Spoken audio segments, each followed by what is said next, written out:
Hot topic ngayon sa social media, ang paglantad ng isang dating flight attendant na nagke-claim na may anak sila ng yumaong master rapper na si Francis Magalona o kilala rin bilang Francis M. Ikinagulantang ng mga netizens ang mga revelasyon ni Abigail Rait tungkol sa naging relasyon nila noon ni Francis M. na nagbunga raw ng isang anak. Viral na ngayon sa social media ang video mula sa Pinoy Pawn Star vlog ni Boss Toyo, kung saan isiniwalat nga ni Abigail ang sikretong matagal na niyang pinakatago-tago. Nagbenta kasi si Abigail ng memorabilia, isang jersey, ni Francis M. kay Boss Toyo at dito nga niya naikwento, ang tungkol sa past nila ng yumaong Pinoy icon. Ayon kay Abigail, mahigit isang dekada rin silang nanahimik ng kanyang anak na pinangalanan niyang Gail Francesca. Isinunod daw ito sa pangalan ni Kiko. For 15 years, nanahimik ako.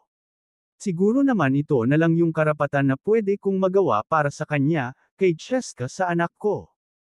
Hindi naman ako nagsalita. I know people will judge me but we exist.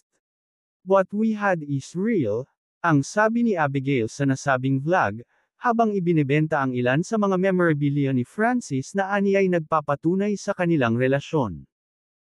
Ayon sa dating flight attendant, kinuha raw ni Francis M. ang kanyang cellphone number, nang mag-cruise ang landas nila sa studio ng Itbulaga noon.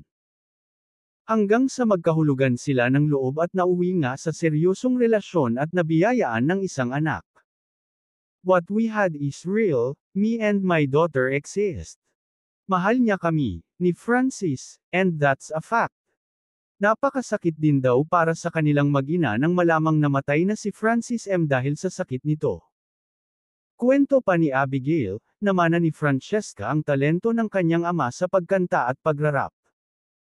Nito lamang October 4 ay dinalaw pa ng mag-ina ang puntod ni Francis sa Loyola Memorial Park, sa Marikina City, nang gunitain ang 59th birthday nito. At ito ngayon ang inaabangan ng lahat. Kung ano ang magiging reaksyon ng pamilya ni Francis M. tungkol dito.